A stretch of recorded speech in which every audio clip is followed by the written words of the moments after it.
Hi friends, నమస్తే. Shri Kailash YouTube ఛానల్కి స్వాగతం. నా పేరు జయసింహ. ఈరోజు మనము కర్మ అంటే ఏంటి, ఒక మనిషి జీవితంలో అది ఎలా ఎంటర్ అవుతుంది, దాన్ని ఒక ప్రభావం ఏంటి, దాన్ని ఎలా నిర్మూలించుకోవాలి అన్న విషయం గురించి మనము క్షుణ్ణంగా తెలుసుకుందాం. కర్మ అంటే ఏంటి,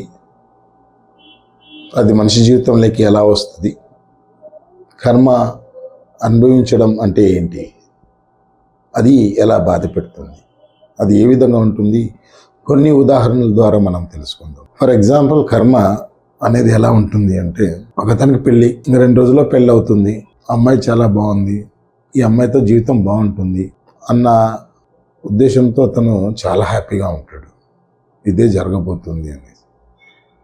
కట్ చేస్తే సడన్గా అమ్మాయితో అబ్బాయి పెళ్ళి కాకపోవడం, ఏదో ఒక గొడవ రావడం, విడిపోవడం, ఆ సంబంధం అనేది క్యాన్సిల్ కావడం. సెకండ్ వన్, ఒకతను ఎంతో కష్టపడి ఇల్లు కట్టుకుంటాడు, ఈ ఇంట్లో నేను హ్యాపీగా జీవిస్తాను, హ్యాపీగా ఉంటాను అని ఆ ఇంట్లోకి వెళ్ళి అతను సంసారం సాగిస్తూ ఉంటాడు. సడన్గా ఏదో ఒక ఇబ్బంది రావడం, అంటే యాక్సిడెంట్లు కావడం, హెల్త్ ఇష్యూస్ రావడం, డబ్బు లేకపోవడం, ఆ టైంలో ఇల్లు అమ్మేయడం. ఎంతో కష్టపడి బంగారు కొంటారు, ఆ బంగారం కూడా అమ్మేసుకోవడం, ఇష్టమైన వస్తువులు దూరం కావడం. ఫస్ట్ ఎంతో ఇష్టపడి పైసా దాచిపెట్టుకొని కొన్న వస్తువులు కూడా మనకు దూరం అయిపోతాయి. అప్పుడు కొంతమంది అంటారు, నువ్వు ఏదో పాపం చేసి సంపాదించావు, అందుకే నీ దగ్గర ఉండట్లేదు ఇది అని అంటారు. ఇది పాపం చేసి సంపాదించిన డబ్బు కాదు, నేను కష్టపడి సంపాదించిన డబ్బు అని మాత్రం మనకు తెలుస్తుంది. కానీ మనం ఏం చెప్పలేము ఇట్లా విషయాలలో. కొన్ని ఇలాంటి మాటలు కూడా మనం వినాల్సి వస్తుంది, ఎందుకంటే ఇది కూడా ఒక కర్మే. అంటే నువ్వు ఏదో పని చేసి సంపాదించావు అనేసి ఇలాంటి మాటలు, ఇలా పోగొట్టుకోవడం, ఆరోగ్య ప్రకారంగా బాగలేకపోవడం, భార్యాభర్తలు విడిపోవడం, ఉద్యోగాలు వెళ్ళిపోవడం, డబ్బుకు చాలా కష్టపడడం, లేదా ఎంత కష్టపడినా డబ్బు వస్తుంది, ఈరోజు డబ్బు వచ్చింది అంటే రేపు సాయంత్రంకి డబ్బు ఉండదు, ఇలా ఉంటుంది జీవితం. సో ఇలాంటివన్నీ ఎందుకు జరుగుతాయి, అప్పుడు అనిపిస్తుంది మనకు, ఇలాంటివన్నీ ఎందుకు జరుగుతాయి మా జీవితంలో, మేమేం చేసినాము, మా కర్మ ఏం కర్మ ఇది, ఏం కర్మరా ఇది మాకు. ఇవన్నీ కర్మలే. మీ నోటి నుంచి మీరే అంటారు ఒకసారి, ఇదేం కర్మ మాకు, ఏం కర్మరా బాబు ఇది మాకు, మేమేం చేశామని మాకు ఈ కర్మ అనేసి అప్పుడు అనుకుంటారు.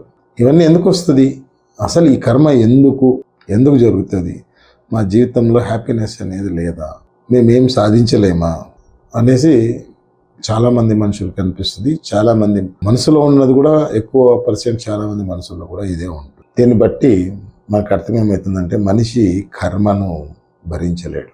ఈ కర్మ అనేది ఈ భూమి మీద కొన్ని వైబ్రేషన్తో కలిగి ఎక్కువ ఉంటుంది.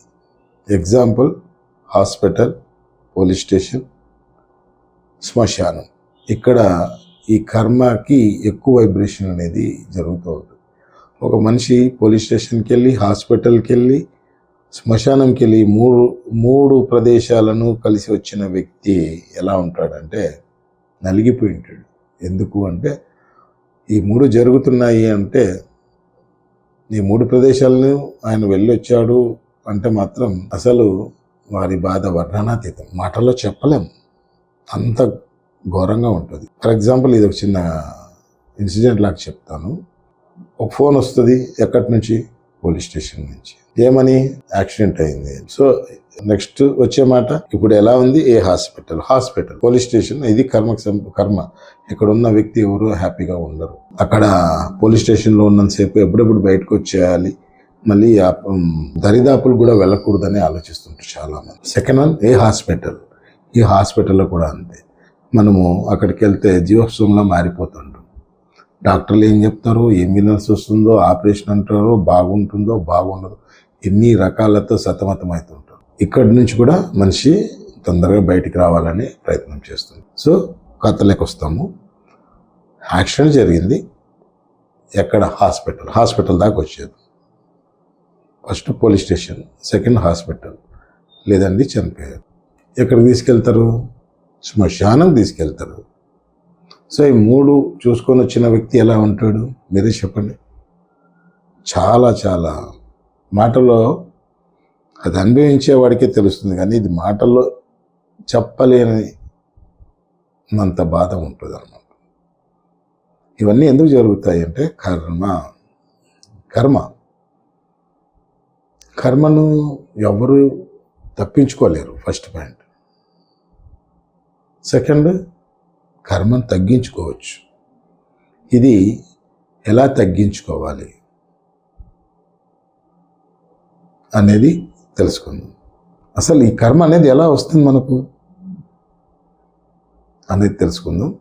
మళ్ళీ కర్మని ఎలా తగ్గించుకుందాం అనేది మనం చూసుకుందాం. ఇప్పుడు గురువుని తిట్టడం, ఆడవారిని ఇబ్బంది పెట్టడం, అది ఎవరైనా కావచ్చు, తల్లి కావచ్చు, చెల్లి కావచ్చు, భార్య కావచ్చు.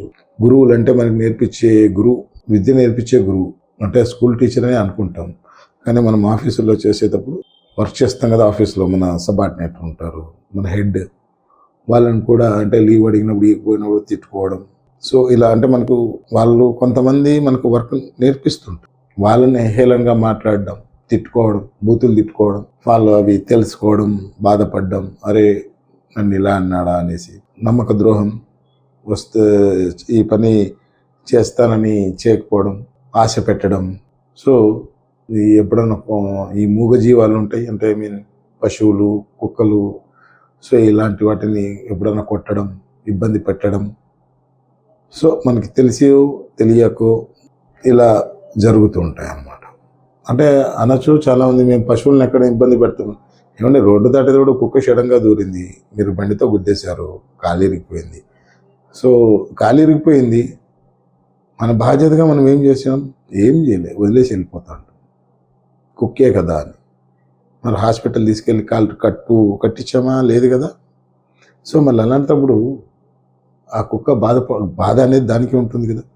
సో అది కూడా మనకి శాపాలుగా తయారు కావడం మెయిన్ ఇది. ఇలాంటివి ఆడపిల్లలు తిట్టడం, వాళ్ళు కొట్టలేరు, ఏం చేయలేరు, శాపాలు పెట్టుకుంటారు, నువ్వు నాశనం అయిపోతావు, నువ్వు ఇలా అయిపోతావు అని మనసులో తిప్పుకుంటూనే ఉంటారు. 100 తిట్టుల్లో 1 తిట్టు తగలదా మనకు. అదే విధంగానే తల్లిదండ్రులు కూడా, ఎంత తల్లిదండ్రులైనా వాళ్ళని ఎంత బాధ పెడితే మెయిన్ వాళ్ళే, మన జీవితానికి మెయిన్ వాళ్ళే.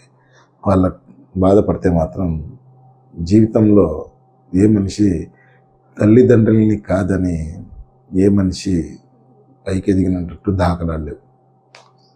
కాబట్టి ఇలాంటి నెగిటివ్స్ అన్నీ కర్మగా మనము అనుభవిస్తాం. ఈ కర్మను మనము ఎలా తీసివేసుకుంటామంటే, ఏం పెద్ద డబ్బు కూడా అవసరం లేదు, చాలా ఈజీగా, చాలా సింపుల్గా. ఏమి ఇది పూజలు పునస్కారాలకు సంబంధించింది కాదు, యంత్రాలు మంత్రాలు కాదు. ఇది ఒక నేచర్, ప్రకృతి ఇచ్చిన శక్తి. ఇది నేచర్తో మమేకమై, అంటే నేచర్తో కలిసి. ఎందుకంటే ఈ సృష్టిని సృష్టింపబడింది, ఈ సృష్టిలో ముఖ్యమైన పాత్ర పోషించేదే నేచర్. ఈ నేచర్తో నువ్వు కలిసిపోయి నీ యొక్క పద్ధతిని, నీ యొక్క జీవితాన్ని కూడా నువ్వు 100% మార్చుకోవచ్చు.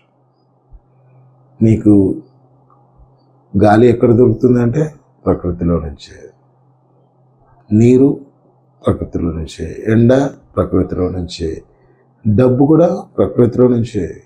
డబ్బు ఎక్కడ ఉంటుంది అంటే బయట జాబ్లో ఉంటే నీదవుతుంది. డబ్బు లేదు, నీ దగ్గర లేదంటే నీ దగ్గర లేకపోవచ్చు, బయట కావాల్సినంత ఉంది, వేల కోట్లలో ఉంది. దాన్ని ఎలా తీసుకోవాలి, ఎలా సంపాదించుకోవాలి అనేది నీకు తెలియదు. ఇది నువ్వు ఫాలో అయినావంటే కంపల్సరీ నీ జీవితంలో ఏం తక్కువకుండా నువ్వు హ్యాపీగా బతకగలవు 100%. ఇది కాబట్టి మీరు ఏం పూజలు మంత్రాలు తాయత్తులు ఇలాంటివన్నీ పెద్దగా హోమాలు కూడా అనేది కాదు. ఇది నీవు అంతకు నువ్వు ఒక క్షమాపణ లాంటిది, నువ్వు అంతకు నువ్వు రిలీజియేషన్ కావడం. కాబట్టి ఇది పెద్ద ఖర్చు కాదు, అసలు ఒక రకంగా చెప్తే ఖర్చు కాదు.